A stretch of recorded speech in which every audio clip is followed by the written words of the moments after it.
নবী ছাড়া আল্লাহর পৌঁছার রাস্তা, নবী ছাড়া আল্লাহর চিনার রাস্তা, নবী ছাড়া ইসলাম বুঝার রাস্তা।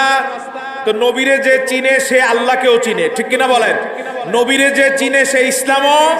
তো মূল হচ্ছে নবীর চেহারা দেখে চিনতে পারা।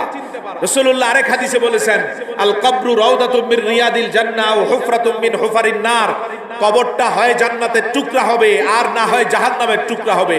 দুইটার বাহিরে কোনো চিত্র নাই, হয় জান্নাতের টুকরা না হয় জাহান্নামের টুকরা। তো জান্নাতের টুকরা জাহান্নামের টুকরা কিভাবে হবে?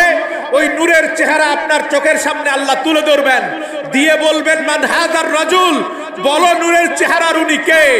যদি বলতে পারো 6টা নিয়ামত দিয়ে তোমার কবর হয়ে যাবে জান্নাতের টুকরা। নবীরে যদি চিনতে না পারো তোমার কবর হয়ে যাবে জাহান্নামের টুকরা। মূল বিষয়টা হচ্ছে রাসূলকে চিনা। মূল বিষয় কি বলেন না, একটু বলেন মূল বিষয় কি? সবাই বলেন মূল বিষয় কি? নবীর চেহারা দেখে নবীরে চিনতে পারা। চিনলে কপাল খুলে গেছে, না চিনলে কপাল পুড়ে গেছে।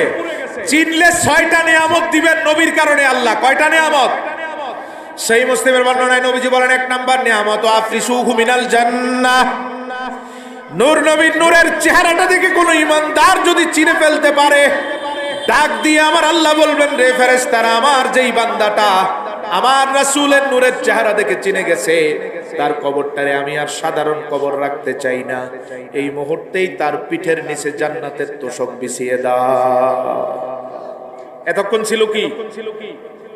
এতক্ষণ মাটি। এতক্ষণ ছিল কি? আরে সহজ বিষয় বুঝেন না। কবরে কিসের উপর লাশ রেখে আসেন? মাটির উপর। এতক্ষণ ছিল মাটি।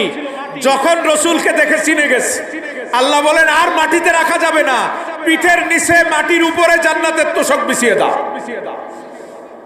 নূরের রাসূলকে যখন আপনি চিনে যাবেন, আবার 2 নাম্বার আল্লাহ বলবেন, আলবিসুহু মিনাল জান্নাহ। আমার হাবিবকে যেই বান্দাটা চিনে গেছে, আমি তার কবরকে আর সাধারণ রাখবো না। এই মুহূর্তে তার কাফনের কাপড়গুলো ছিঁড়ে খুলে ফেলে দাও, আর জান্নাত থেকে নূরের পোশাক তার গায়ে জড়ায় না। রাসূলকে দেখে চিনতে পারলেই হলো, চিনলেই কপালটা খুলে যাবে, তোশক চলে আসবে জান্নাত থেকে। সহিহ মুসলিমের হাদিস। কাফনের কাপড় ছিঁড়ে ফেরেশতারা খুলে ফেলে দিবে।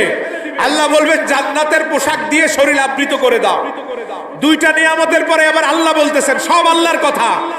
আল্লাহ সুবহানাহু ওয়া তাআলা বলবেন, ওয়াসি কবরাহু মাদা বাসারি।